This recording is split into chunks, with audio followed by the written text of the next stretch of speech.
right, there we go. We are live. All right, I wanted to bring up this chart just so that we can see a nice a context for what's happening right now.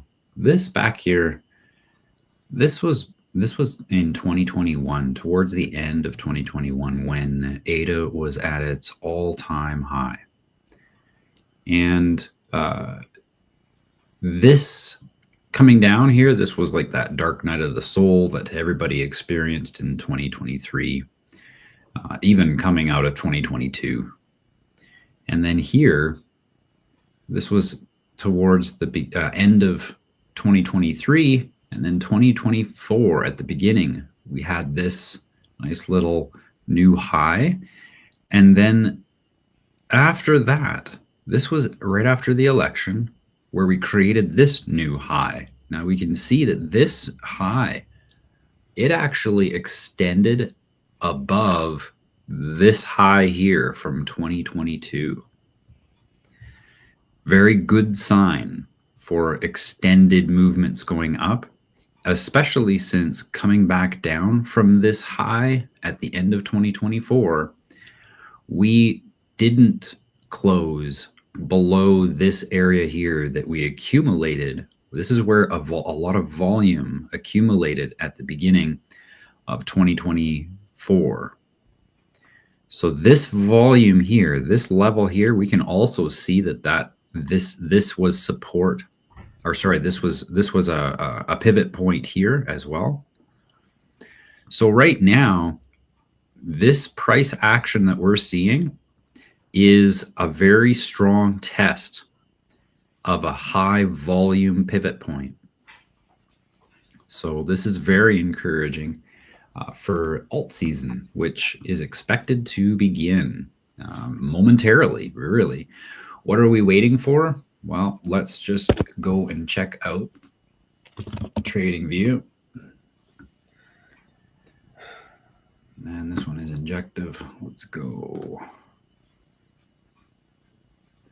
to ADA. All right.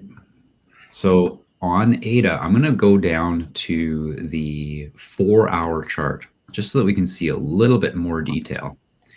Now, on the 4-hour chart, the algorithm is suggesting that this is a bullish trend. Now, I'm going to delete this. This is kind of no longer relevant. So this low that we had back at the beginning of April, since that time, we've actually, the algorithm has let us know that we've actually started a bullish trend. So this was the theoretical bullish trend. That's why it turned green here. But when this price action here on April 22nd, it made this extra little bit of a bump up. And so now it's saying that we have this bullish trend. Now it's important to note that this high still hasn't beat out the high that we had back in towards the end of March. And so we do need to see the price action rise above that spot. And I don't think that it's going to have a hard time doing that. Yeah, I don't think it's going to have a hard time doing that. The very fact that this whole area, I'm going to create a box around here.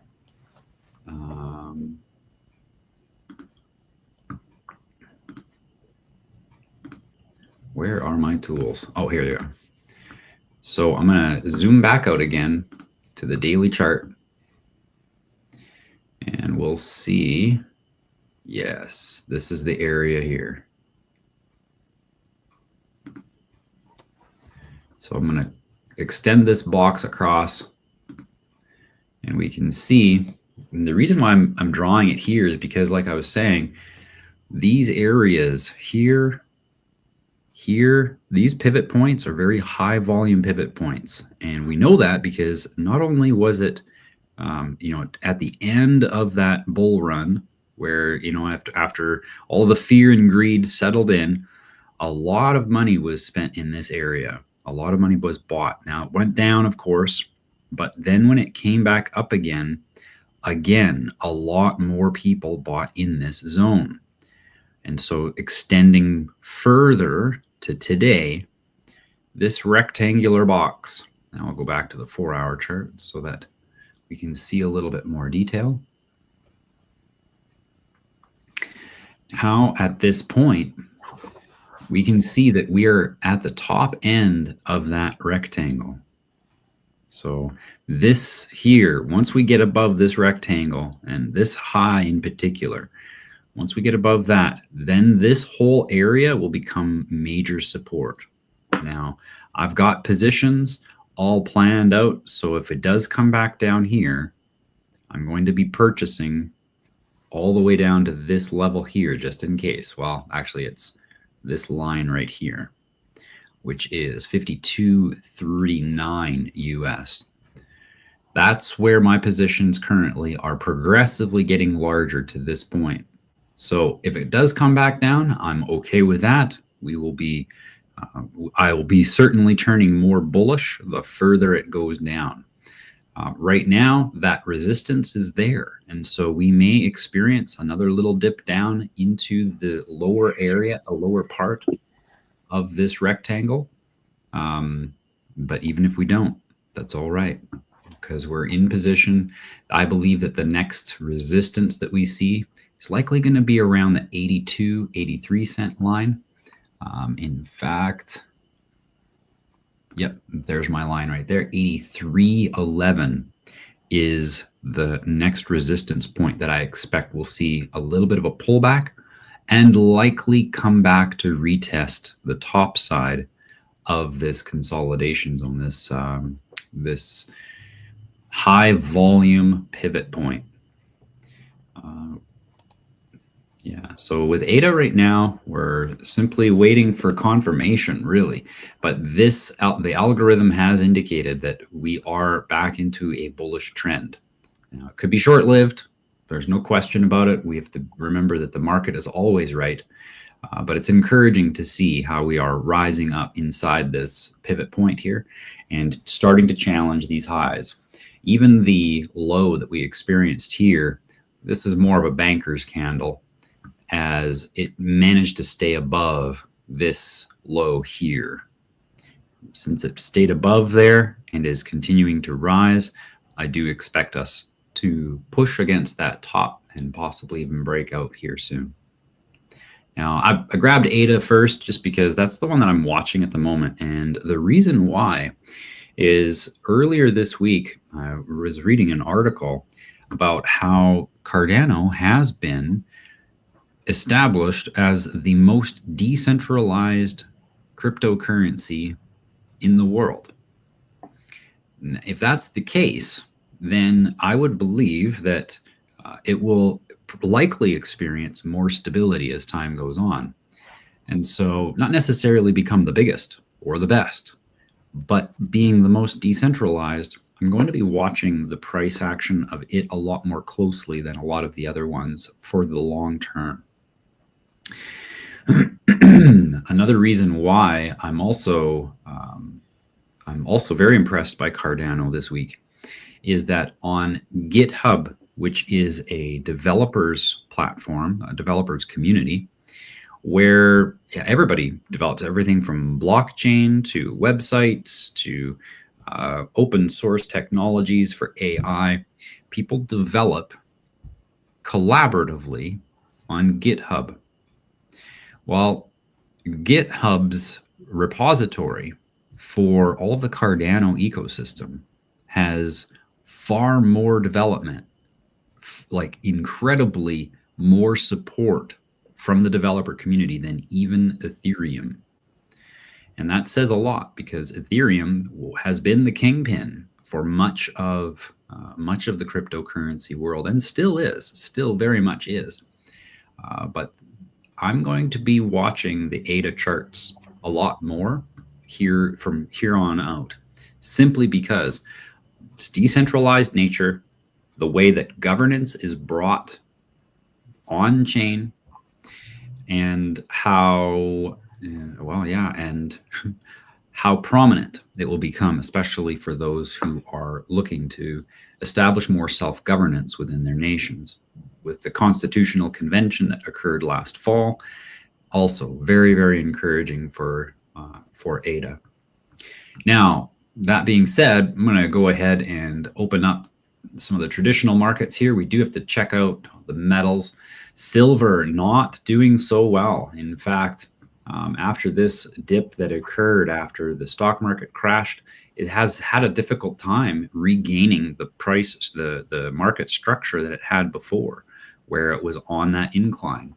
You know, this trend here, this was looking very positive, but now it's not able to maintain that. It looks like we're going to be retesting this long-term trend line.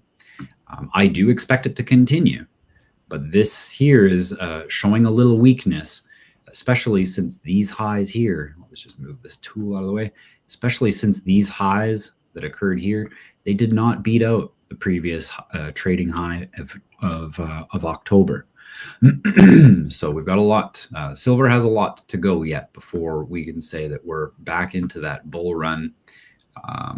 Overall, yes, the bull run is there, but the weakness that we've seen over the last couple of weeks is indicating it's probably being manipulated out the wazoo. Now it still is. It still is just barely over 1% of the price of gold. And the only reason why I think that's the only reason why is because gold actually did a little bit of a retracement. This was the high last week, and we can see that it went ahead and created a big high on April 21st, which would have been that would have been last Monday. Yeah, that's right. Wow, that goes back so far. So right now our all-time high is $3,500 US. Isn't that wild? 3,500, 120, 120. So the pullback that we've seen here is finding some support at the levels that we saw back in April 11th. Now, it is very much tempting to go down yet again. If it were to go down, we may see it retest this area here. And I'm going to suggest that people, if you are trading gold, that you would start buying now down to this line. So if you're going to dollar cost average, I would buy down to this support here. And the reason why is because this was a major milestone within the price action of gold before this retracement that occurred and found support at this old level from February. And so similarly, this red zone here that we're in, this is the pullback. That pullback is likely going to find support at a previous high. This might be it here. But in light of the fact that this was not a very big pivot point, it didn't have much consequence to the price action. It's very likely that the gold prices may come down to the 3150 level or so to retest that level, simply because it's more prominent than this one.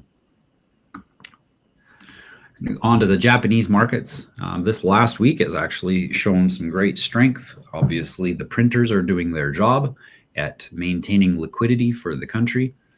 But we can see that there's a lot of weakness right now within this volume. Now, this chart here is measuring how much volume there is, and we can see that threshold has been, we've retreated from that threshold quite a bit. With how high this oscillator has become, it's a weak position at the moment. So the Japanese markets are showing some weakness here, even though the price has been going up. The oscillator and the volume have shown that we don't really have what it takes to sustain this. So if we see a retracement on this, likely to come back and retest the $35,000 level, 35,150 or so. But that would have to be a retracement and then continuing up if we wanted to say that things were recovering. I don't think things are recovering. In fact, I'm pretty certain that what this was kind of the whenever you have an earthquake, you've got those tremors that occur before the actual earthquake. And this rally that occurred was only because the Japanese bank was able to continue printing to maintain their obligations with the US Treasuries. And this weakness showing here, especially coming up and testing this pivot zone here, I would expect that we see another dip coming back down. Now, of course, if it's a crash, it'll go down below this last low at 30,000. If it does come down for just a quick retracement, we might just see it retest these levels at 35.1 or so. For US 30, good old Dow Jones, we've actually seen, again, similar to the Japanese markets, some rallying. However, we are, again, volume very much short of the threshold. The oscillator is pretty high. We don't have an indicator saying that we have a reversal yet, but this, this is at a very prominent point right here. And if we go back in time, we can see that this price action also showed some resistance and support in this area. And so for us to know that we're actually recovering, I'm still saying that we need to get this price action above this green line. And I would actually adjust that to where it's more so here. So this green line, I would say, needs to be where we need to get above in order for us to know that we're creating some more highs. Again, though, the caveat to all of this is I do not believe for 1 second that this price action reflects the value of the market, but rather it reflects the devaluation of the dollar. It simply takes more dollars to purchase these, to purchase this index. In the crypto index, this is the top 30. We are also very much on a rally at the moment. And we can see that we've found some good support off of this line at 18,006. And it looks like to me already right now, the top 30 cryptos are pressing upwards. We have created a new high here that is starting to encroach on the high that we saw on March 25th. Yep, that's a significant high. If we can get above that, then and stay above that, then I would definitely be switching into a more bullish sentiment regarding this. Simply because, again, how much volume has there accumulated at this price level, and it's a lot. We can go back and we can see how much this area was tested both from above and below. And in fact, right now, the price is at a very significant pivot point. So we might see some resistance here. Let's take a look at the volume. We can see the volume is rising at the moment. The oscillator is just flipped, giving us a reversal signal.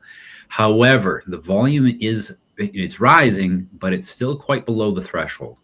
So we would need to see this volume really press upwards against the threshold for us to know that that we can support this next leg. But things are looking fairly encouraging. This is just a very new reversal that we're seeing right now. On Bitcoin, we've been seeing a nice rally over the last day, creating some new highs that have not been seen since, what is this? This is back in February. So right now, sitting at 97,000, definitely looking to knock out that $100,000 mark yet again.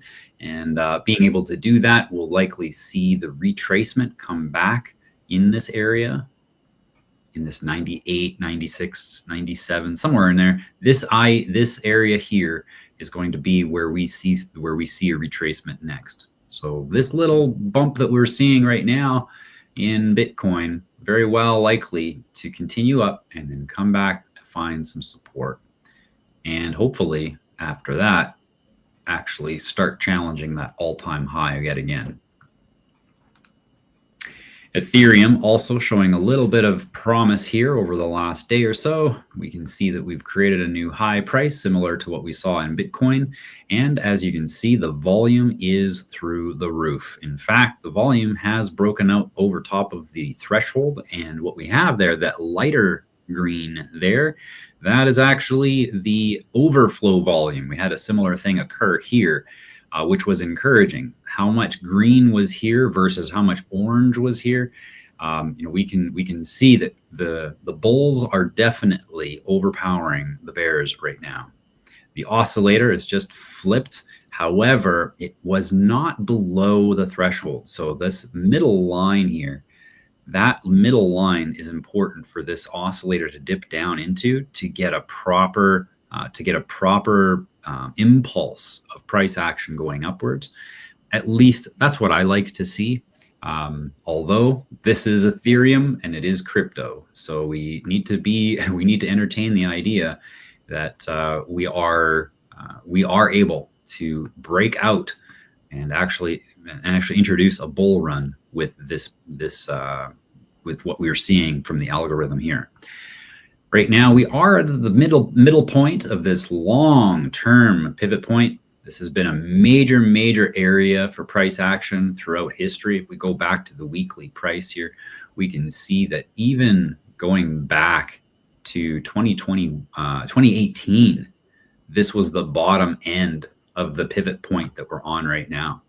So very prominent location. If we can maintain this, this is the weekly chart. It's not looking that pretty on the weekly chart. However, we can see that we do have the market structure to challenge this all-time high yet again.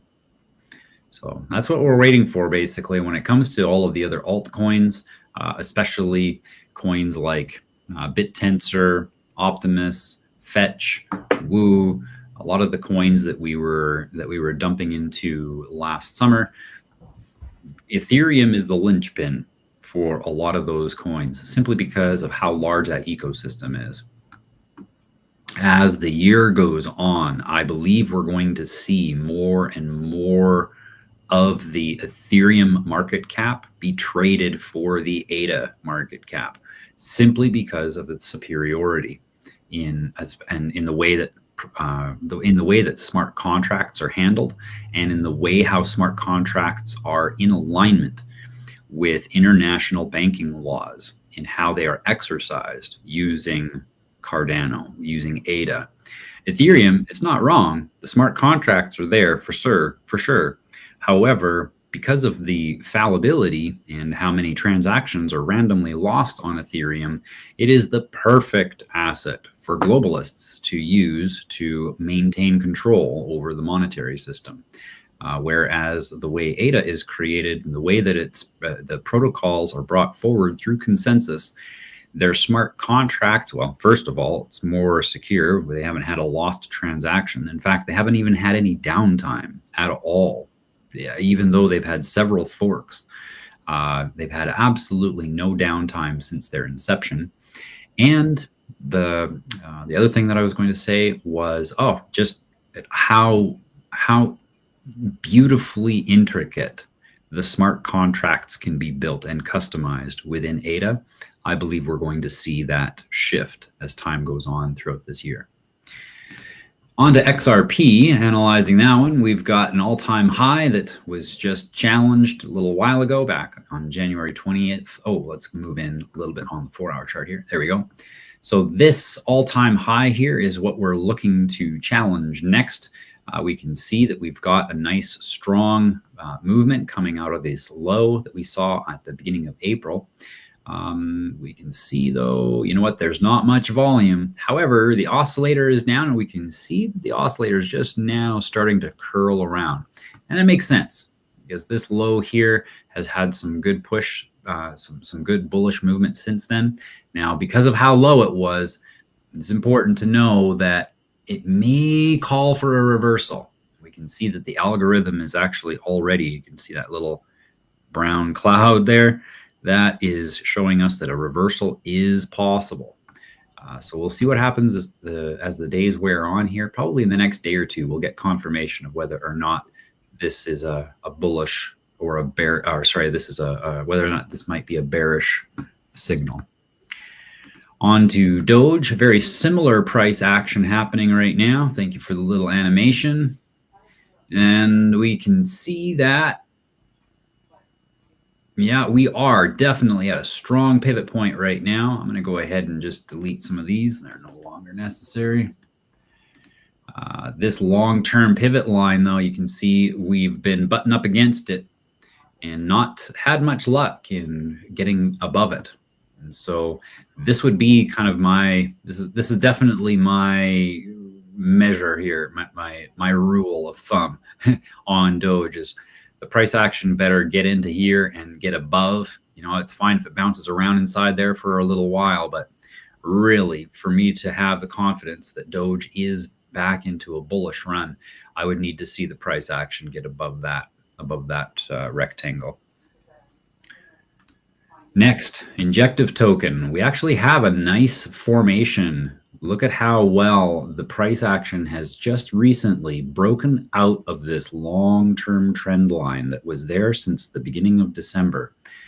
As the price action continues, will likely, you can see how it broke out and then it retested the top side of that trend line. Very encouraging.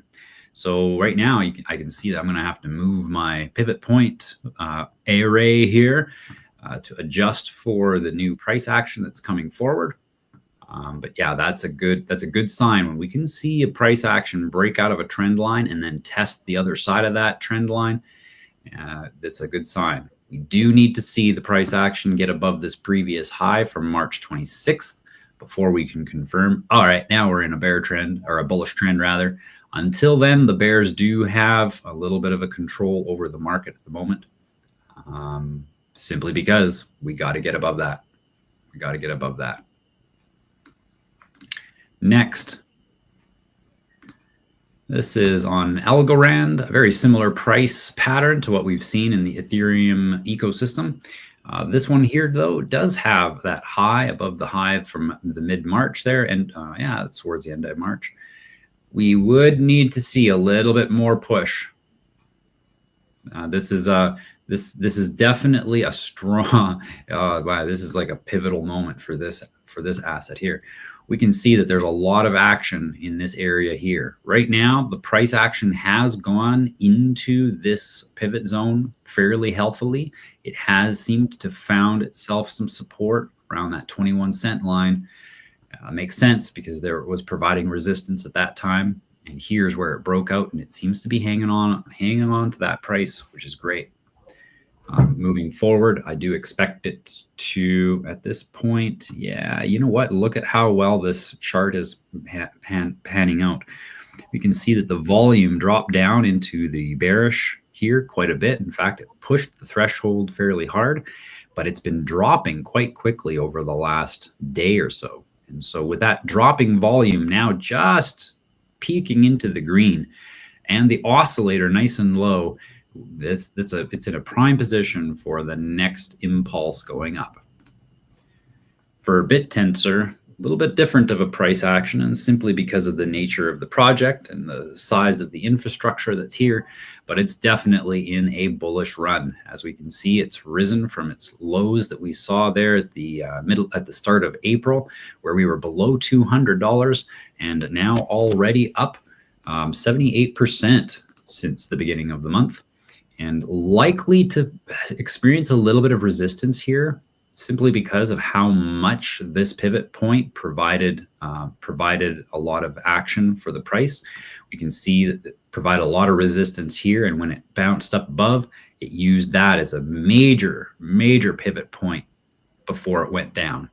So right now, up at this part here, I would be, for those who are interested in getting into BitTensor, I would definitely be I'd be dollar cost averaging my way down to the 277, possibly even this one here, 260, from this high that helped create this impulse that we're in there right now.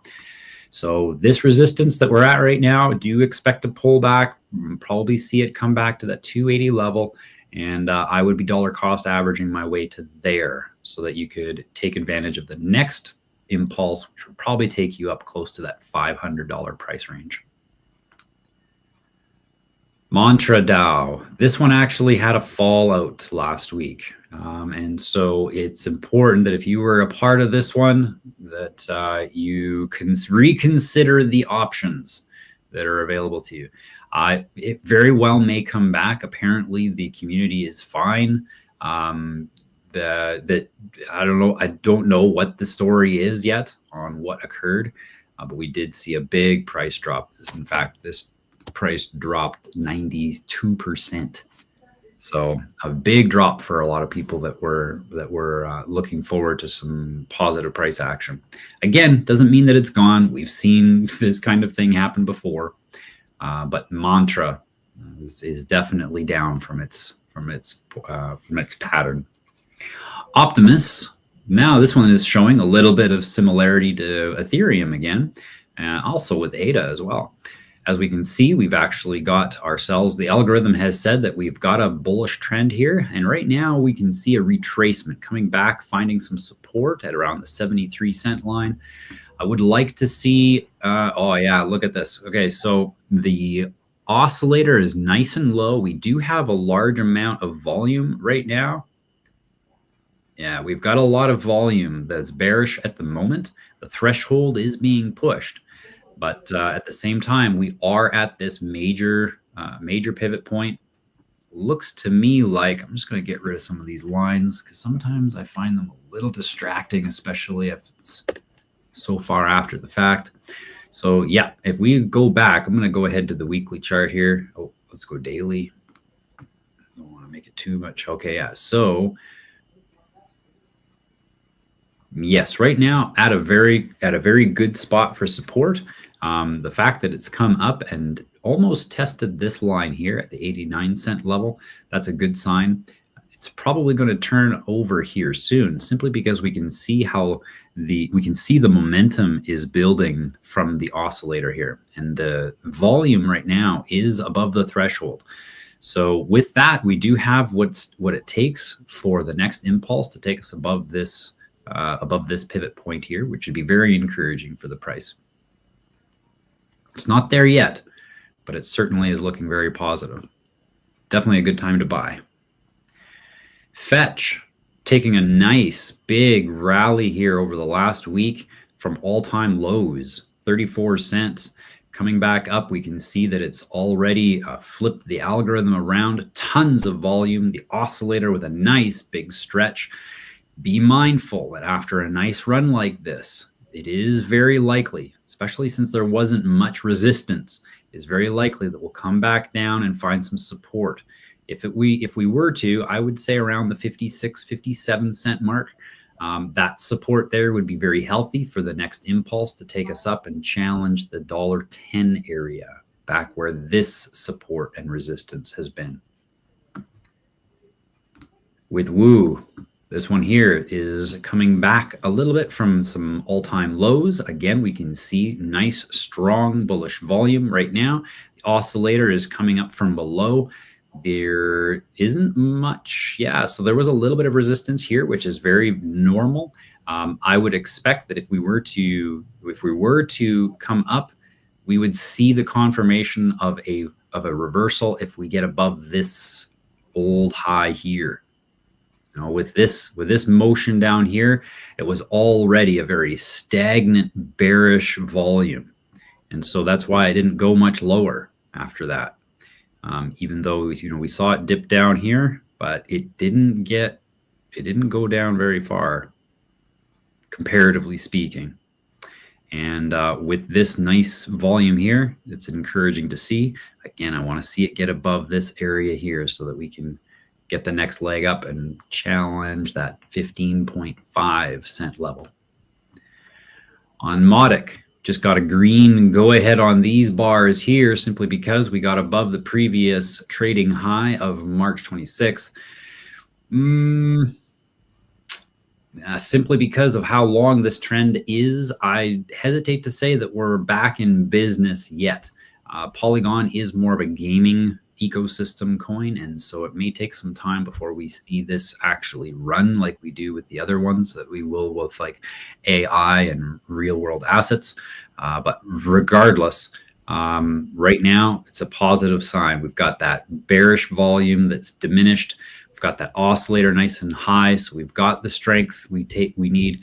I would say that if it were to do another test if it was to do another test, it may test this line here. So we may come back down and retest this area, especially it would coincide if it were to coincide with this pivot point. That would make sense. This pivot point right here. If it were to coincide with that, find some support there and then move on to the next level up. That would be fantastic. But right now, you know, I'm not bullish on Polygon at the moment. I would need to see a confirmation, and I don't see it quite yet. This is a nice indicator here when we see that volume getting nice and big. You know, we see that reversal of the volume coming up. But again, now that the oscillator is above that middle line, the reversal could very well happen next, similar to what we saw here. Oh, and Maureen is coming to join us. That's great. Next, we've got DSync. DSync is one of my favorite ones for decentralized storage and infrastructure for processing AI. And we can see that it's been bouncing at these lows here for quite some time. This is a great time to buy, folks. When I purchased, it was back in June, mid-June of 2024. And so the price is definitely down from that part. I'm down 32% on this asset right now, easily, probably even more than that, because I know I bought some in here as well. So right now, great place to buy these old, basically just all-time lows. I mean, it's only 30% up from the all-time lows, and in cryptos, that's amazing. We can see, though, that we do have a lot of bearish volume right now. So I would be definitely dollar cost averaging this one. Definitely dollar cost average this one down if you're looking to get some. On 0 by 0, similar price action that we saw with DSync, simply because it's a very similar project. Looking for decentralization and privatization of AI. And right now, yeah, this low here, it's a very interesting chart. So this price action that we saw on March 27th, I'm going to go into the 4-hour chart so that we can see a little bit better. Yeah, so March 25th, March 25th, 6th, 7th. Yeah, in this area here, this provided a lot of resistance. And so I would want to see the price action get above that line and retest it. So if it was to get above and then test that out as support, I believe we would have the strength necessary. At this time, we can see a lot of wishy-washy volume at the moment. It's not really decisive.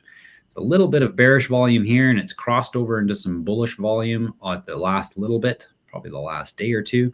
But the oscillator's a little high, and we just got a reversal indicator on the oscillator. And so that shows a sign of weakness at the moment. I would say that if we were to come back down, we'd probably test these areas around the 5.5 cent mark on 0 by 0. And that would be where I would direct my dollar cost averaging to regain a position. Even now is fine. There's no question about it. It's at a low. But I would definitely, if I was to trade this, I would be dollar cost averaging my way down to this support here. Moving on, this is Arcade, another gaming coin. This one here is moving very slowly and almost methodically. You can see it's almost predictable how much it goes up and down as it goes in the direction that it's headed. And right now, that's just because of the low volume that is on Arcade right now. It doesn't take very much to move the price. But this bouncing at the very bottom like this, lots of bearish volume right now. The oscillator's just dipping down. We would need to see a little bit more greed, I would say. We would need to see some more greed in the gaming sector before this one really starts to recover. Same thing with PAL right now. It's actually doing pretty good at the moment. We can see that since it dropped down here, this big drop that occurred, this was back in November, right after the election, I bought right here. And so the price is now basically where I bought. And that's a good sign. The fact that we are, in fact, oscillators nice and low. The bearish volume is declining right now. If we coincide what's happening with Ethereum, PAL being more of an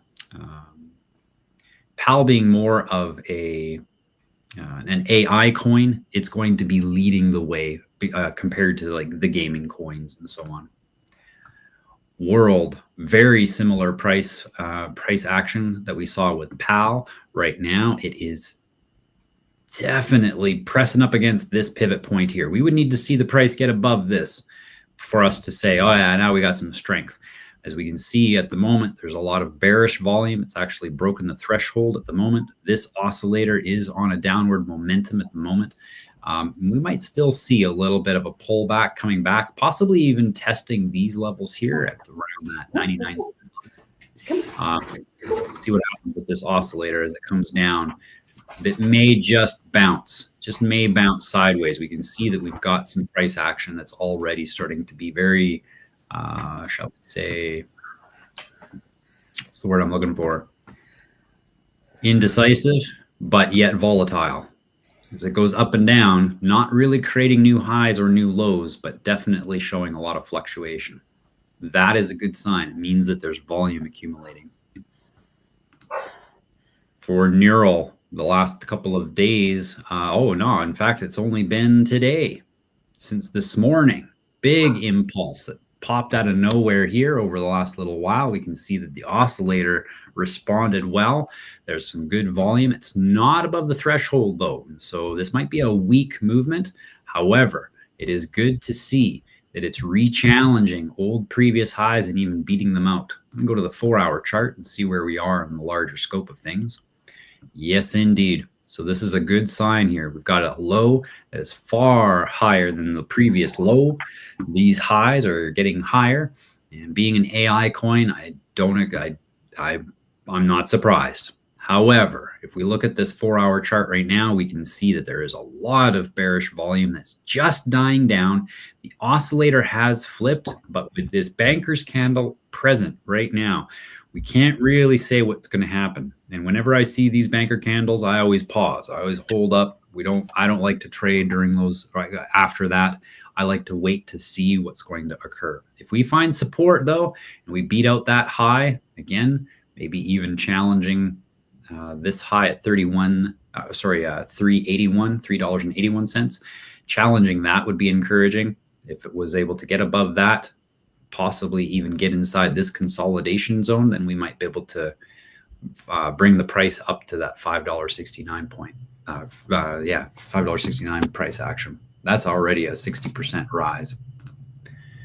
Beam also seeing some great action here today. You can see that there's some life coming into it. We're just seeing more liquidity being poured into the coins over the last little while, simply because of the pro crypto policies that are being pushed forward. Also because of the way that AI is being sold to the public. A lot of people are encouraged by that, and so we're seeing money come in. I still think that it's not, it's a shaky foundation in my eye, simply because AI has got a ways to go before it is able to do what it's being promised it can do. And so I think what's going to happen is a situation of over-promising and under-delivering this year. And so as a result, that's why I believe we're going to see a bubble. Likely for the actual utility full on, we've got AI now in the bag and it's actually doing what we said it was going to do, probably won't happen for another year or two before the computer chips are rolled off the line. Well, at this point, it probably is only going to be about 18 months. So that's going to be when the real stuff happens. Between now and then, it's going to be a bubble specifically designed to bring the retail money into the ecosystem so that they can start developing, because all they've done since 2023, since November of 2022, when they launched AI tools, everything that they've done has ended in disaster. They haven't made any money, and they need to recoup it. FAR, dribbling like a basketball down at these far lows. I am okay with that. This one is another gaming coin. It's going to be a while before it takes off. We can see that there was some great price action there towards the beginning of April. I remember seeing that and being like, oh man, that would have been nice to just quickly short that and buy again. But you just, hindsight's always 2020. We don't know those things are going to happen. But now it's definitely a good time if you want to throw in $100 and have some fun with this while we're waiting for the gaming bubble to take effect. This would definitely be a fun one. Even if it just comes back up to these levels where it was playing, it's a 65% growth. Superverse, big time gaming community with tons of games coming out. It's showing a lot more strength than most other coins, even some AI coins nowadays. We can see that the oscillator has been continually being pushed up. We're getting a lot more green as of late. Before it was more orange, so a lot of bearish volume. But over the last little while, that bullish volume has really come into play. We can see that the bullish volume is even already poking back up again after this little area of consolidation. So it's encouraging to see for Superverse. I think that anything that's under $1 for Superverse is going to be on sale. I expect Superverse to get up to $10, $15 probably over the next year to 2 years. C-Pool for real world assets. This one here has a lot more consistency. We can see that although it's down at some fairly good lows, it's not at an all-time low. But it definitely tested that all-time low back at the beginning of March. Since that time, it's been consolidating, but it's at an encouraging spot right now where this line here has provided a lot of support in the past. There was tons of volume that got traded in this area before they had the big run going into the end of 2024. So right now it's at a good spot definitely at a good spot for buying. I do expect this one to take a little bit longer. Real world assets are likely to show more life later on in the year, I would say in the summer and fall, as AI, as people realize that they can run AI in a decentralized fashion from their homes and earn money with a spare computer that's probably $500-600. That's the type of thing that C-Pool is facilitating. NPC, good old meme coin, right now showing a lot of resistance at this point. Makes sense because there was a lot of volume in this area here. Yeah, there was a lot. Wow. There was a video with, well, I think it was Trump talking about NPC and that. I can't exactly remember what they were talking about, but they're saying it's going up. Yep. Yeah. And then the other one they were talking about was XRP. Okay. Yeah. And XRP, I'm seeing a lot in some of the things that I'm coming into is XRP. The other ones they were talking about was XLM. Mm-hmm. And then Chintai. Okay. Yeah. I haven't heard that one. And then Ondo. Ondo. Ondo. Oh yeah. Yep. Yeah. Yeah. I've the seen Ondo. They were saying it's like XRP. Yeah. Yeah. Yeah. I think we're going to see a lot of things emerge out of this bubble, especially. I've heard good things about Ondo, XRP. I've talked at length about it, especially within some of the masterminds. I think it's going to go. I think it's going to do very well. And I've been telling people, but you won't hear me say I'm glad I held it, simply because it's a centralized banking product. And so, yes, it will do well simply because the centralized banking system has still got a lot of momentum, and it will become a major coin for settling international trade. And so I do recognize. Oh, I had a friend of mine tell me last week, he's like, yeah, I know you don't like XRP, but a friend of mine works in international banking and he says it's going to take off. And I said, yeah, I think it's going to take off too. Just because I think that it's not, just because I don't like it doesn't mean I think it's not going to do well. Right. It will likely do well. There's no question. Yeah. The last one here is good old SPX 6900, which is a fantastic movement that is looking to overtake the S&P 500, which is the Standard & Poor. That's the index a major index that the U.S. likes to track. And their proposal is that, hey, there's actually more money now going into cryptos than there is going into the S&P 500, though, that index, the top 500 companies. And so with that influx of money coming in, the rate of growth being larger than the stock market, they are proposing that an index be created for cryptos.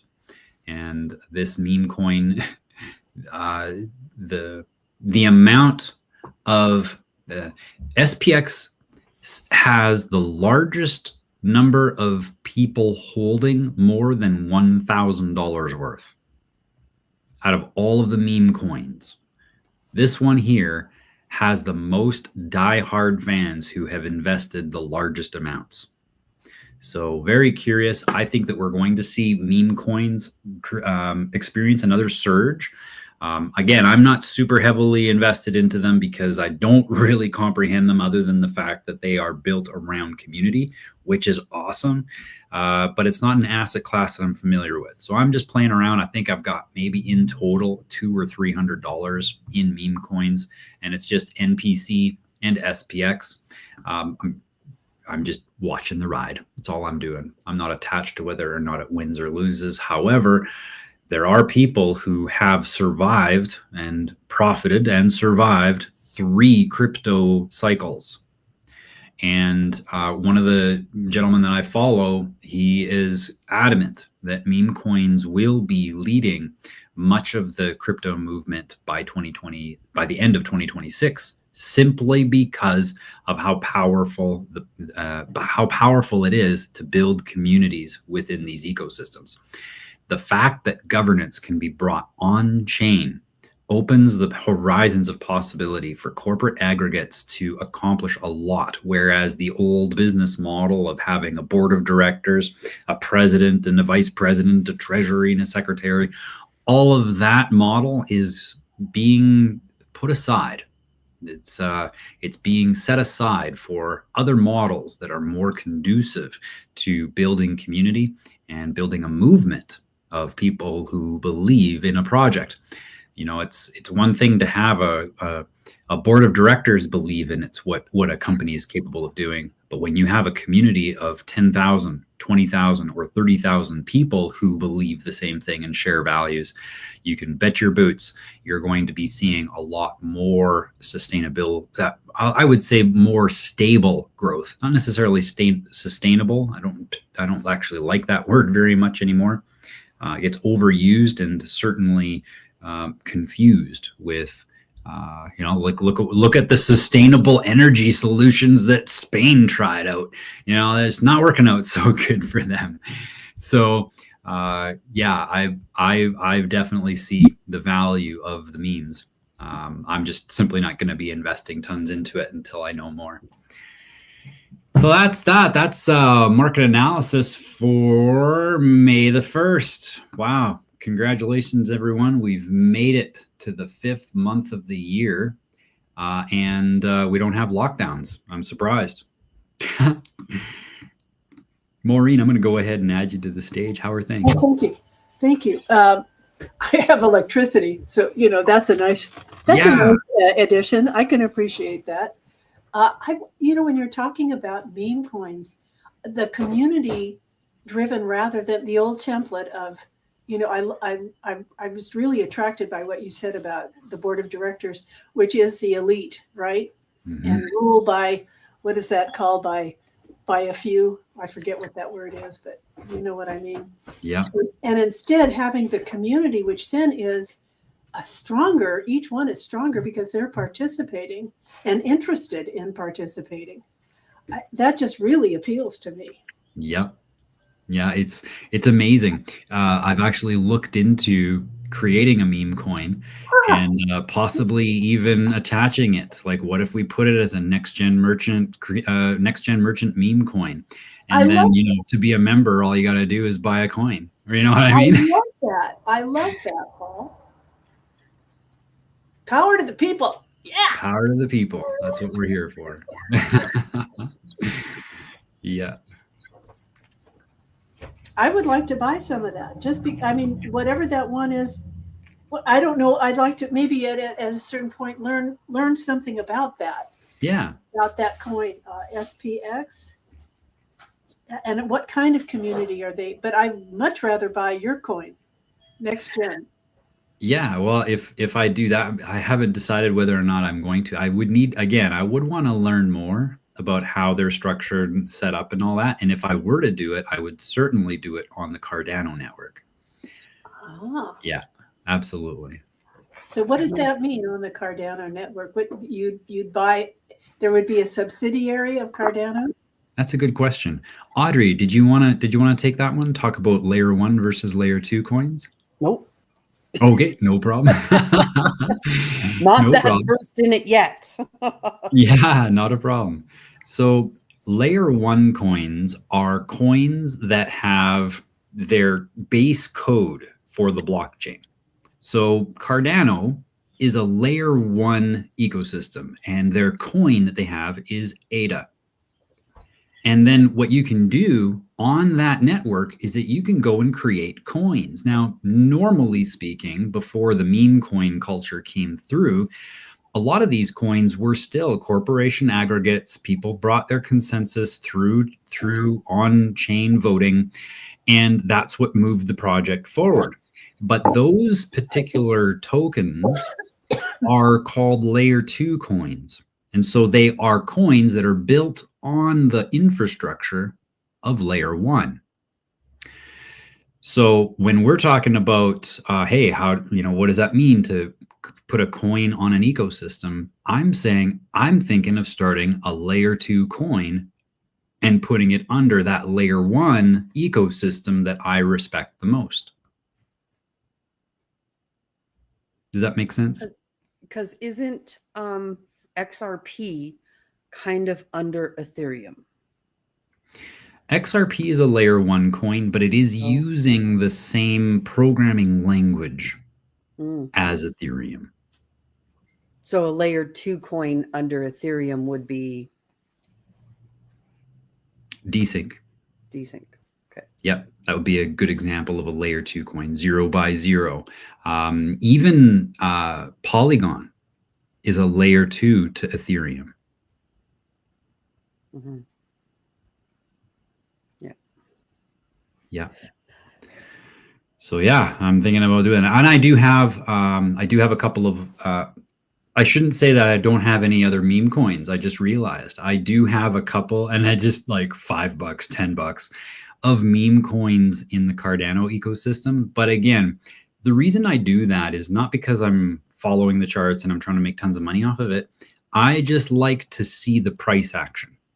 And if I have the coin, then I know to check it every once in a while. And so, yeah, every time I open up my wallet, I see those 2 meme coins. I'm like, oh yeah, I forgot about I had those, because they're just a tiny balance just to watch the price action. Yeah. So what does our election have to do with any of the analysis? Nothing really?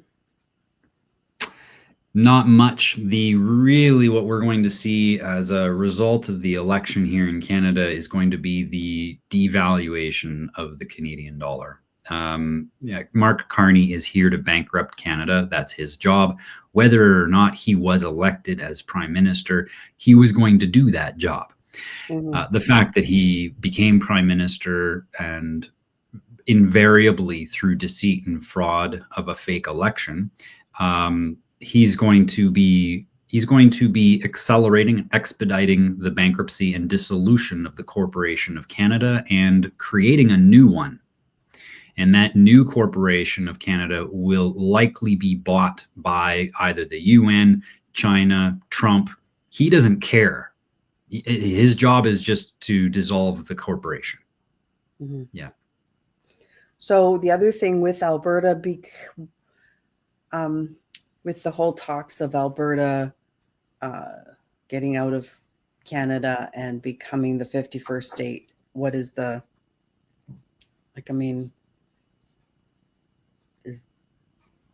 because it's just Alberta that wants to do this now. Right. Yeah. So the Alberta Independence, or Alberta sovereignty or the notion of a Western coalition. These are all conversations that are occurring right now. Yeah. There are two things that I can speak on that. First of all, recognizing that Canada is actually a fictitious corporation, that it doesn't have any force or effect in law. That means that Alberta doesn't have to separate.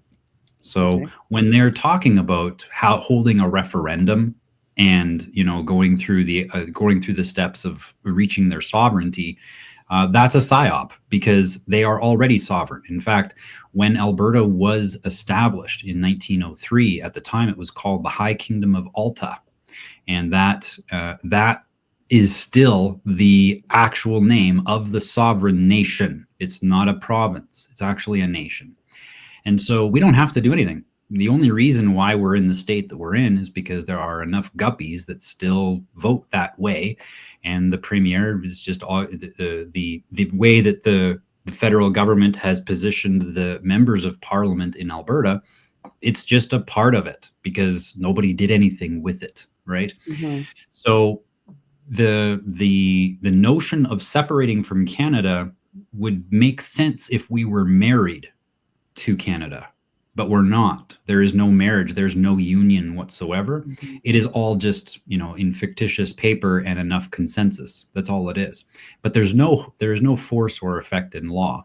The second aspect of this, which is, I think, the funniest thing about the whole operation, is how much talk there is about, Alberta or that Western separatist movement becoming the 51st state.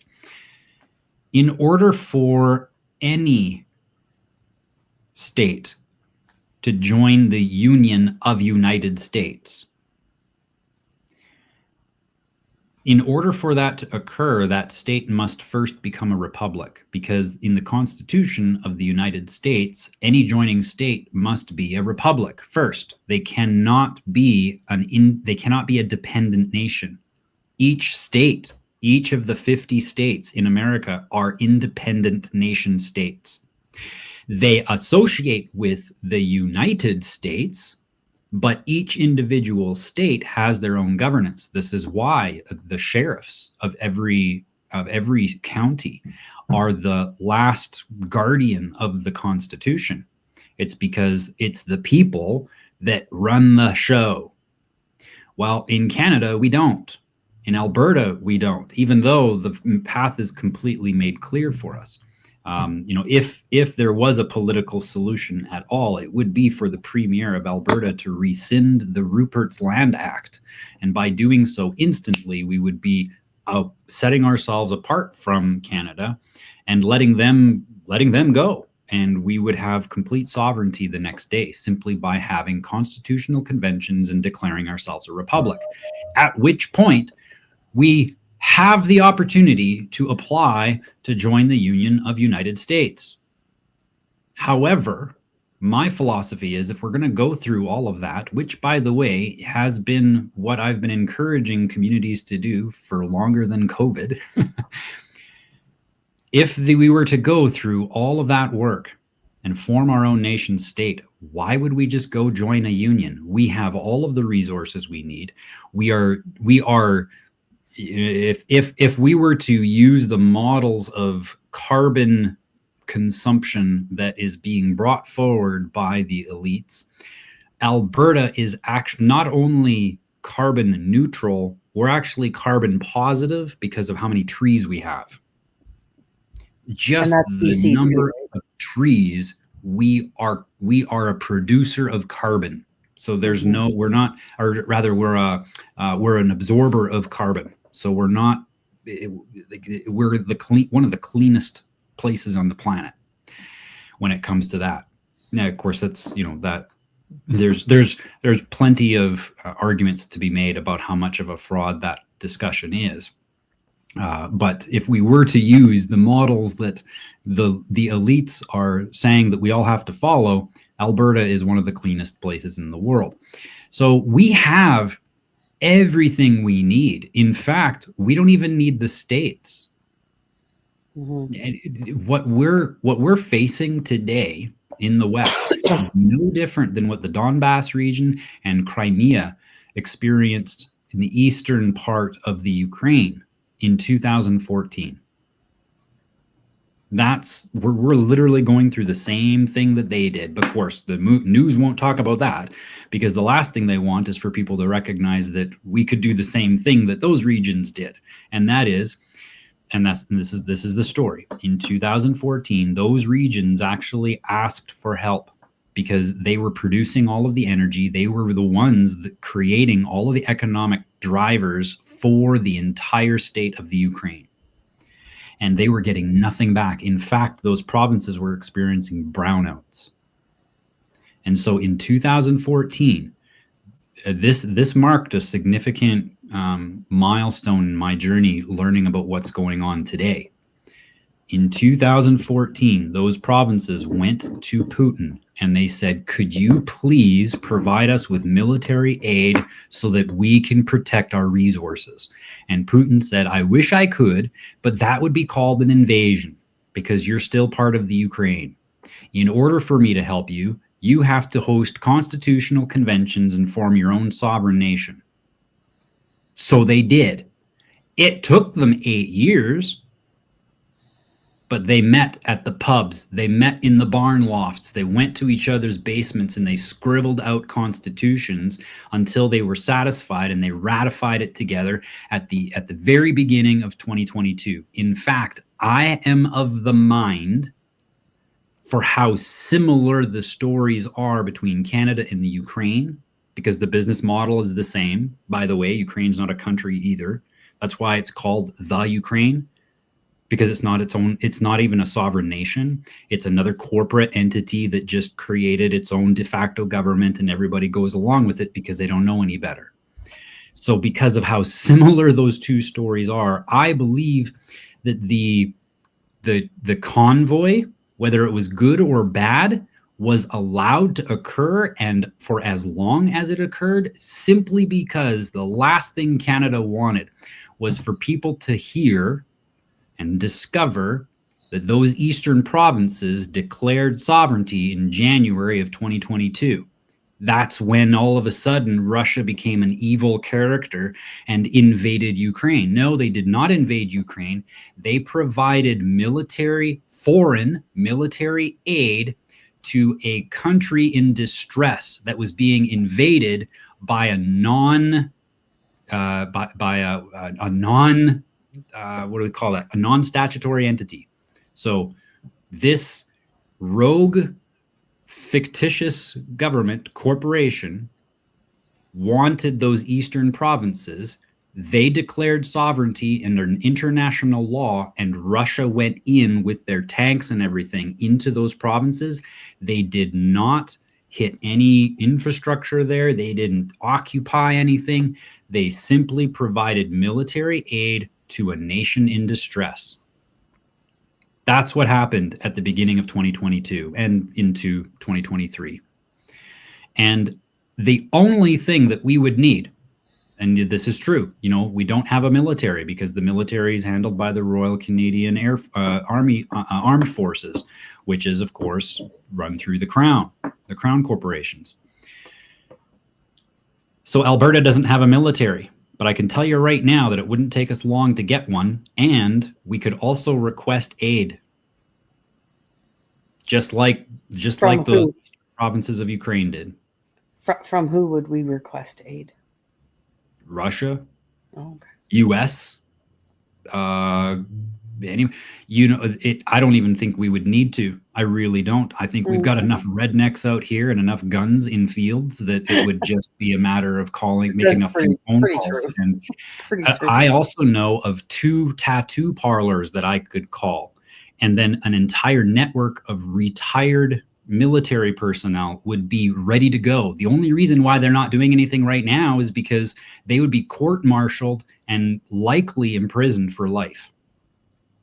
So all they need, and this is the way it works. All of this is contingent on the will of the people. It's all it is. We go back to the Declaration of Independence. It says right in there, that there's a self-evident truth. We hold these truths to be self-evident, and they list off a whole bunch. And a lot of people do not realize that the last one that they mentioned is that it is through the consent of the governed that a government exercises their authority.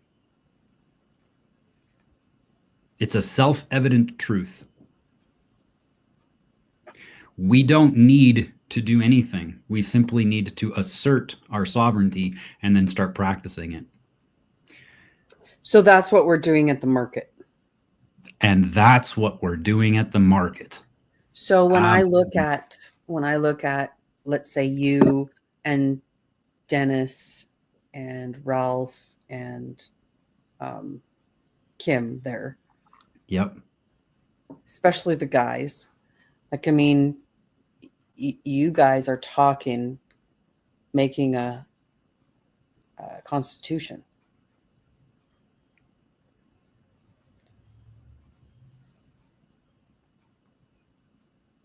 And it always, almost always, I should say, I don't know of a time where this type of thing happened outside of a pub.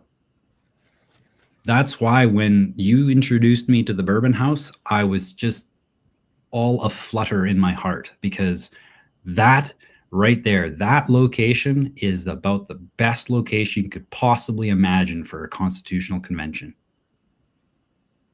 Mm-hmm. So how, like, I mean, I know we're working towards it, but how can we work towards it faster? That's why I tell Kim and Dennis and everybody, I tell people, bring your friends next time. That's how we do it. That's how we do it. We get together, we share beer, and we scribble out a constitution until we ratify it. Because you've kind of already got a constitution made. There are I haven't gotten one done for any community, but I've got several drafts and examples and frameworks that we can use. I feel, Paul, you need to bring one. Sure. Or two or three, so they can read it and then they can go, I love this, I love this, I love this, right? And at least set some things in stone that they love it, right? And get it started. Sure. Why don't I do that? I will bring, you know what I'll do is that I'll bring several constitutions of the United States. I'll bring bills of rights. Yeah. And it's just to get this started. Like, I mean, if we're going to do it, might as well do it. This is such a beautiful, energetically, it's such a beautiful time to do it. And like Denise and I are both in the group Seedlings of Coherence. But you know what? The ideas whose time has come. You know, when the energy moves with the ideas. So just hearing what you guys are saying right now, I can feel the changes, you know, the blocks changing positions, you know, in my head, you know, that's structural integration. And it's like they have their own movement. When they get lined up, then the power moves, you know, then things happen, an idea whose time has come. And it just gives birth to itself, you know. So, you know, just to me, it's like that's what you guys are doing. And it has its ramifications, you know, in, you know, world, universe wide, it for everything as it moves. Yeah. I'll print out a whole bunch. I'll bring a bunch of I've got a stack of highlighters. Let's take notes.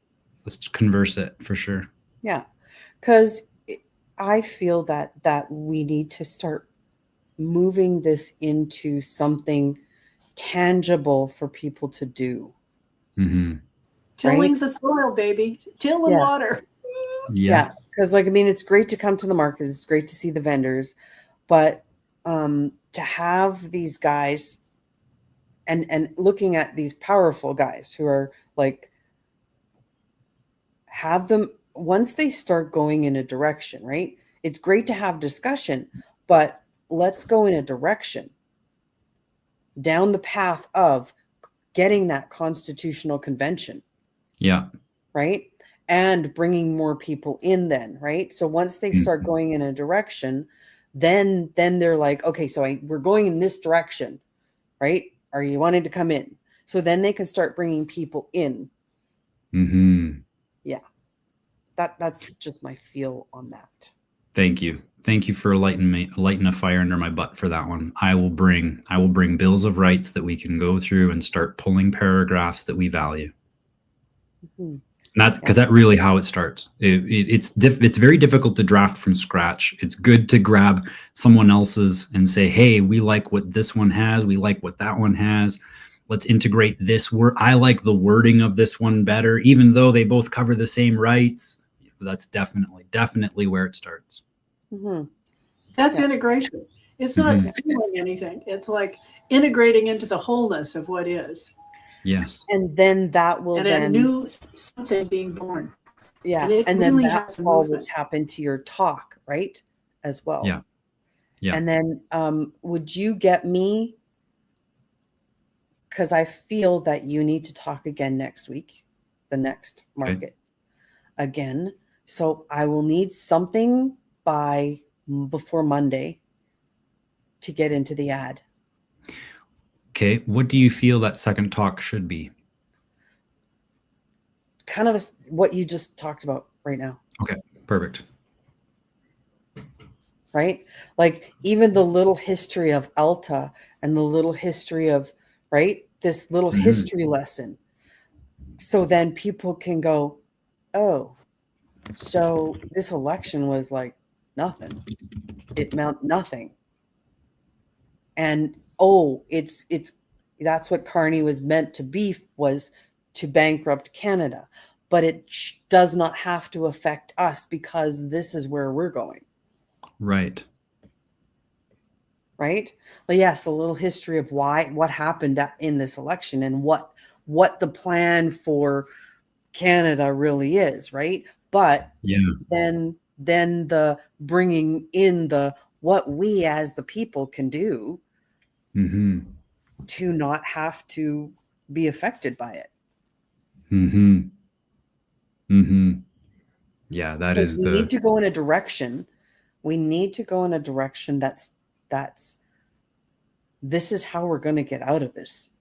You know, and people are going to start bringing other people because then this is how we're getting out of it. We're going in a direction. Yeah. Right. And we need to start going in that direction. Yes, we've had the market. And that's what we're going to keep having is the market. But I feel that these discussions and having that speaker every time, and I'm almost thinking that we need you to speak at one and then questions. Right. Because there's going to be so many questions after. Agreed. So I'm going to change the time for the speaker to 1 o'clock instead of 2 o'clock. Okay. And this time it might not happen because everything's out there at 2 o'clock. So. Right. Yeah, that's fine. So we're going to have everything. That's still okay. I am not planning on speaking for the whole hour anyway. Yeah. I only wanted to do a 20-minute, hey, here's how you can build a business. And here's how you market yourself. Here's how you can improve your results at your own farmers markets, wherever you might be. But that's going to be a 20-minute segment that opens up for questions. And then the following week, the people who liked it, they're going to be our people. Yeah. I just know. And then the following week, I'll talk more about setting up our own governance. Yeah. And so then that's why I want to be able to put something in the ads. Yeah. Right. Yeah. That I can tell people, you know, this is what's happening. I think it would be great. And I can already think there's probably, I can use like Alberta independence, Alberta sovereignty as keywords to hook people. That's going to capture their attention. Yeah. Whatever you write, I will put in the ad. Okay. Did I send you the free press? I have to go get one. Plus I have to pay. Yeah. So it was $162 and some cents for 3 weeks worth of ads. So we'll have to discuss that. Yeah. Big time. Can I say something? Yes. Yeah. I would love to see. I wish I could be there. being here in BC, but it would be awesome if at some point this could be applied to all of Canada, all of the Yeah. provinces, because I know that there are people in every province that would want to be part of this. So is there a group in your area? Like, is there a market or something in your area or anybody? Well, that's a good question. I mean, I live in Vancouver, and it's the most woke city you could ever imagine. I mean, it's just like profoundly woke. But I do Not know, awake, woke. yeah, exactly. Not awake, woke. Woke equaling sleep, very asleep, Mhm. comatose. Comatose. So I don't really know. That's one of the challenges for me living here, is that I don't know very many people who are even remotely aware. Hmm. But I do know from other things that I'm involved in that there are a lot of the people who are not living, who are living more rurally. Those are where you find people that have a lot. Isn't Laura Lynn? Laura Lynn. Laura Jane, she's on Vancouver Island. No, not Laura Jane. Laura Lynn. She is quite the advocate. Mind you, she's more political, but she's from, I'm pretty sure she's from that area. Oh, okay. Oh, lost her. Oh, Yeah, he's we just lost dropped out. Yeah. Yeah, it was probably just a connection. But yeah, it is. I feel, Paul, also that we need to get something started in Rocky Mountain House. I got kicked out. Not a Yeah, problem. correct. Glad you're back. I I agree. try to stir up trouble, I get kicked out. Yeah. Yeah, Well, of course. like look up Laura Lynn. What the hell is her name? She's on YouTube quite a bit, and let me find her. Okay. Because I'm pretty sure she's from out there. Okay. Yeah, if you find her, then anything that you find, Laura Lynn Tyler Thompson is her. Laura Lynn Tyler Thompson. Yeah. So I'm pretty sure she's from out there. She's a speaker. Like, I mean, she's I probably and know. she's more, yeah. But I'm pretty sure she's from out there. And then there was another one. Oh, what was her name? She moved to England, actually. But she was from out there and she got shunned. Ooh, big time. Like, I mean, she was going to jail because of her outspoken beliefs. Audrey, I'm just going to send you my email, and then if you come across anybody that you think would be good for me to connect with here in British Columbia, Paul already knows that. And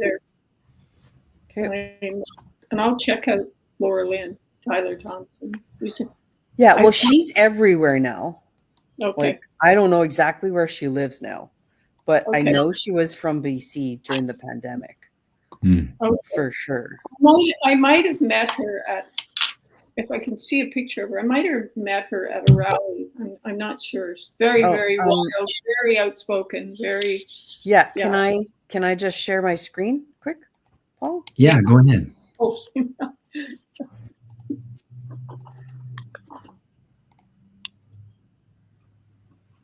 Her.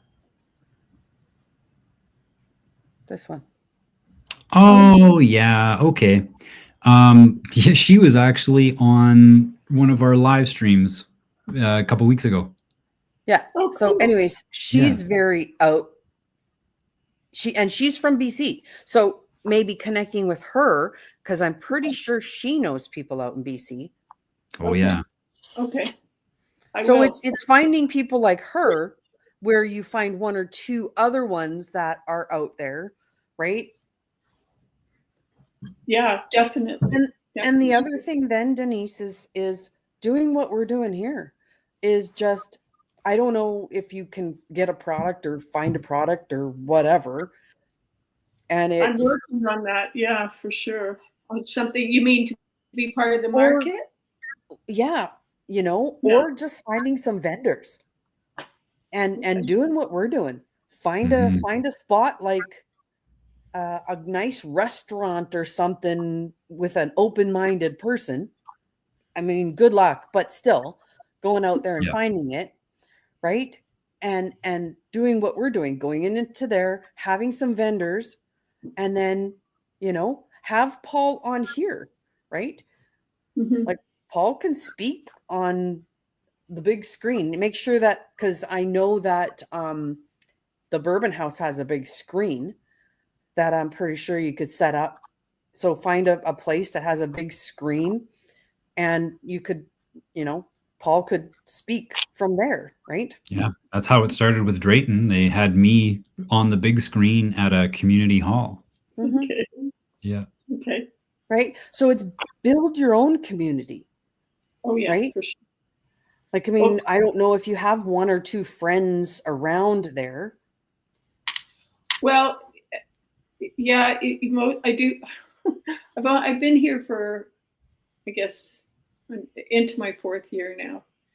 But what I have found, I have a couple of friends, but they're still very involved in the government system, and they said no to certain things and still say yes to other things. And it's not, I mostly, it's not my intention to stay living here. I just haven't, like, I live with my son who's, we're very, very close, and he's gradually, slowly things are coming to light for him, that's for sure. And we both, I don't want to stay here. We just haven't figured out a plan. And I've talked quite a bit with Jennifer Lee, who's a very good friend of mine, actually moving there. I was born in Alberta, so I feel I have a good connection, right? But I just haven't made a plan or Well, there's somebody at Rocky Mountain House. There's somebody at Drayton. Come on there down. we go. It's actually interesting that Audrey, you should talk like that, because I have a friend who actually left the States because where he was in Alabama, he knew absolutely no one that would work with him. And so he went to Mexico for, I'd say, probably about a year. And he ended up, because of the work that he was doing, trying to build community there, he ended up on the run from the cartel. Yeah. 2 weeks through the bush, he managed to cross the US border to get back to his homeland, and he retreated to his parents in Arizona. Well, he's been there now a couple of weeks, probably now a couple of months, but after a couple of weeks being there, recovering from PTSD full on, I met with him online. The guy was a wreck. But, continuing to chat with him over the last month or so, he wants to come and move to here. Yeah. So it's doable. Why not? Why not? Yeah. Absolutely. Audrey, did you get Denise's email there in the chat? Yeah, I did copy it. I just Awesome. haven't figured out where I'm putting it. Yeah. So I just want to add, just to intersect here, I want to play too. yeah, come on out. Let's all play. What a journey! What a I mean, creating your own historic moment. I mean, God, it's wonderful. I am so proud of you guys, or whatever the word is. Like, wow, congratulations. I mean, to just even dream this, to be a free being like this. Wow. Well, and that it takes I can't getting out of the comfort zone. Yeah. What was that, Audrey? Takes you getting out of the comfort zone. Because we've been so programmed, everybody's been so programmed to do this one thing. The government, the government. It's like government means nothing. I mean, everybody's so worried about this election, and I'm just laughing because the Liberals got back in. I'm like, it means nothing, really, because I have control over me and my space. Right? I love the connection with the farmers market as well, like Mm. the growers of the food, and this network being that is already established, and who also has that whole sense of the land, and just being a place to gather and establish community that's free in another way. I think it's really very symbolic and beautiful. Did you get my email, Paul? Maureen, I just want to give you the heads up. Yesterday's Dragon Riders session was for you. What you just talked about, you'll want to watch yesterday's session. I'm uploading it to the site right now. So I want to watch it. okay. I wish I could do that, but the Dragon Riders, they've got their own private, because their sessions get quite intimate. But I'll share with you. I'll share with you privately what that was about. Yeah. Yeah. Yeah. I want to become one of the Dragon Riders. What the heck? Yeah. I was on it. Why can't I be a Dragon Rider? What do you have to do? Well, they have their own thing going on. You and I have our own thing going on. Okay. Yeah, I'll share with you what I can from there, and it isn't like top secret or anything like that. The Dragon Riders would have to have a session to determine whether or not you can join.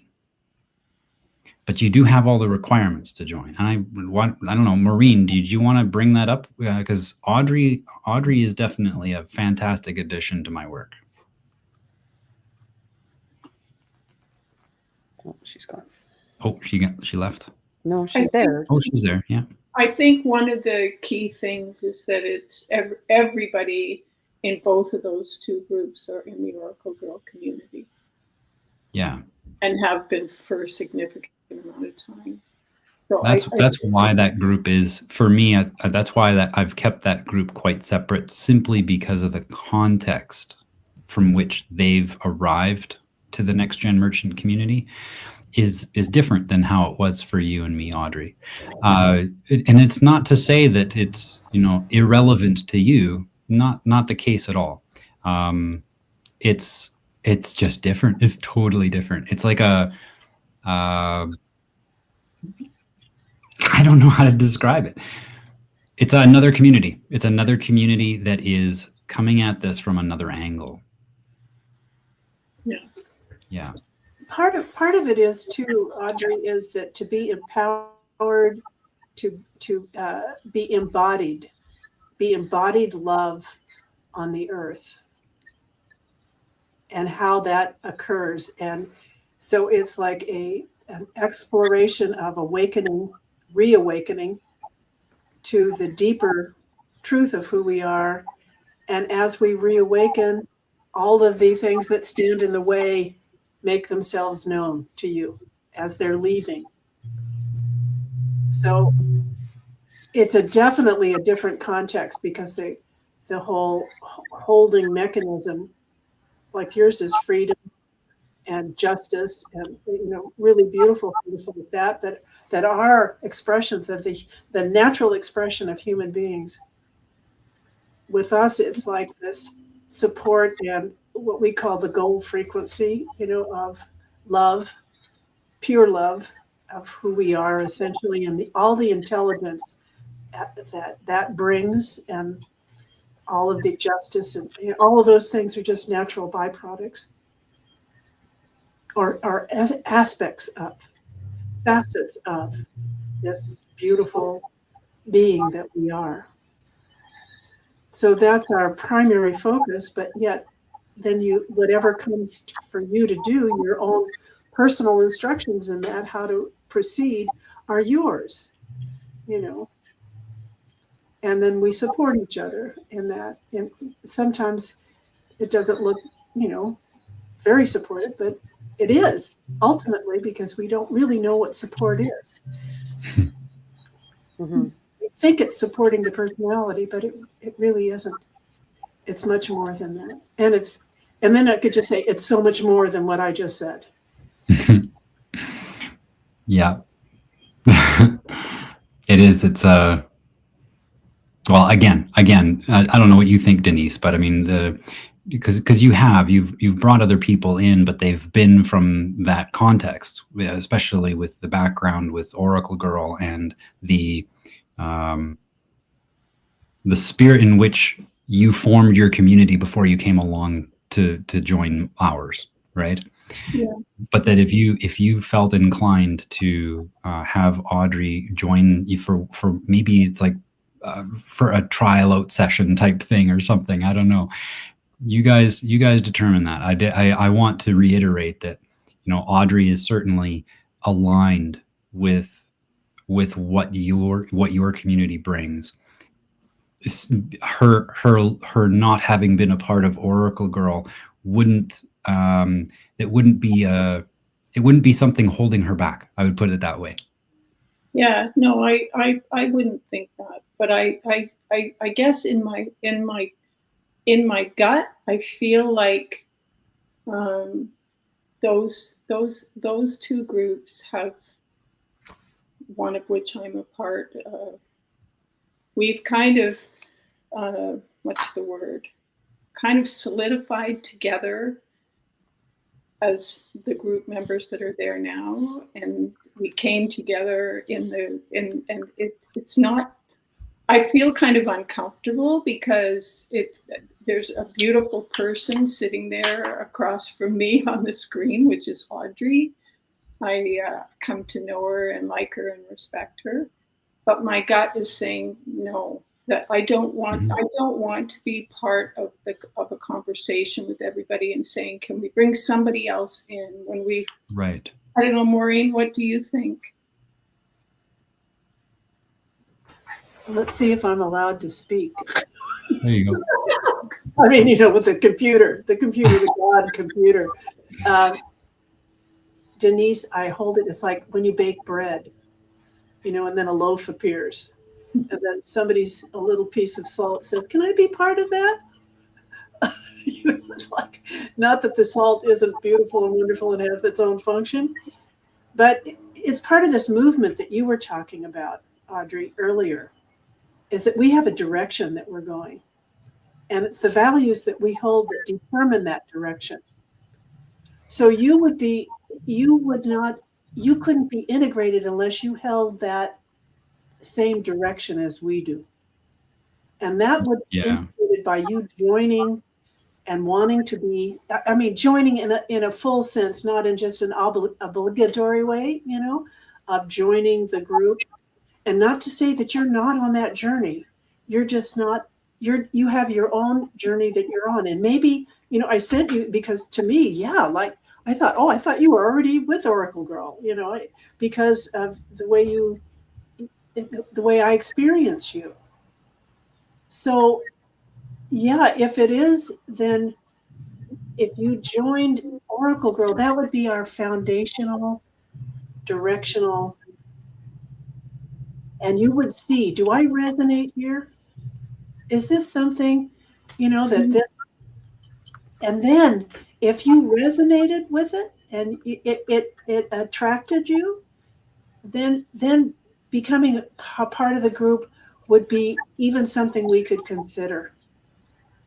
And then it would go from there, you know, and of course you can't answer that question now because those aren't the circumstances, right? That's not the unfoldment of the moment or at this moment, because it is a requirement that you be in the what is called reboots, which are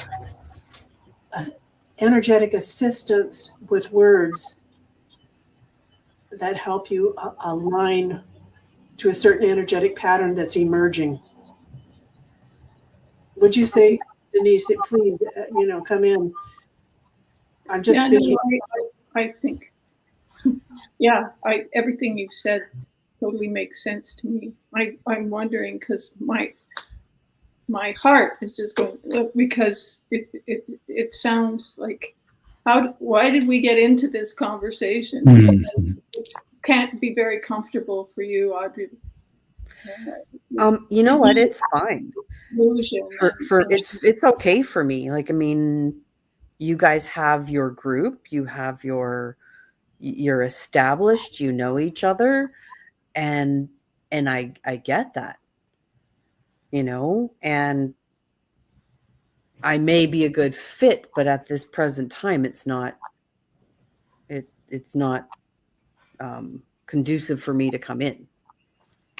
And that's The way okay. that I'm hearing it, and I'm hearing things from another perspective. I definitely recognize one thing that I recognize is that Audrey, the work that we're doing is far more focused and integrated with what you're doing and what we're doing for Drayton, what we're doing for the surrounding communities.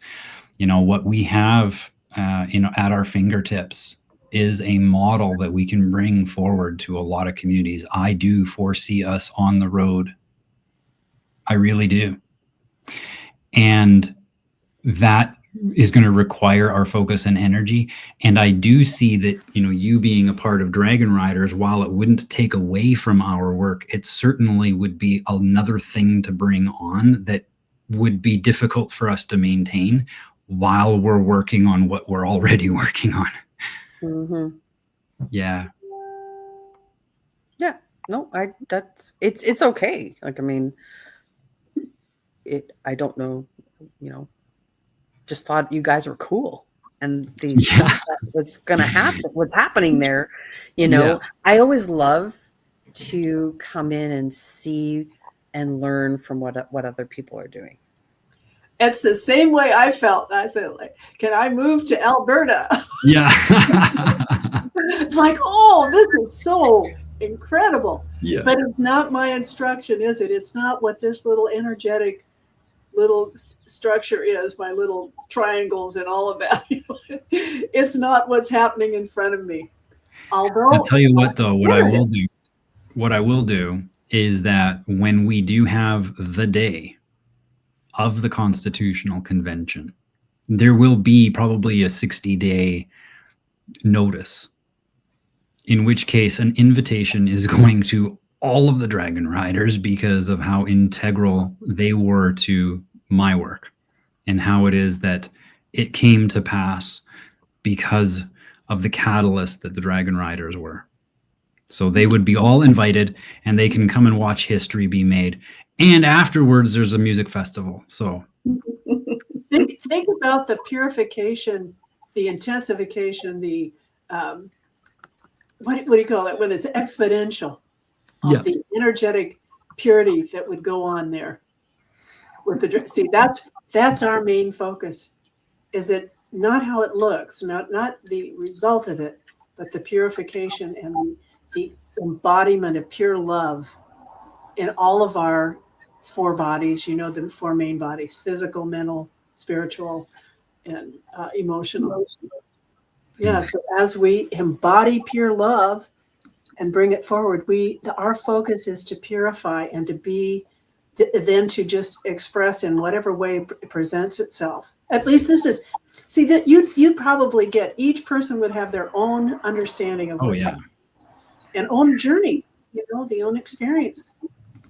And if I were like, you know, 50, I'd be going to Canada. I'd be in a camper. I'd be like, what's her name? Elaine? Is that Elaine that's in the truck camper? Yeah. Yeah. Elaine. Yeah. Oh, you guys don't know Elaine. I get all. Elaine. Jen knows. Elaine in on Vancouver Island. I'm actually going to go over there and spend a night at her place sometime soon. Well, Thank you so much, everybody. This was an awesome market analysis / mastermind. Thank you. Thank you, everybody. For those of you tuning in, if you'd like to be a part of our little in-group, definitely reach out to me. You can contact me at manknownasppaul.com. And let me just bring up this Connect. There we go. So you can go there and you can book a time with me and or be a part of our community from there. So thank you so much, everyone. Have a good evening or a good day.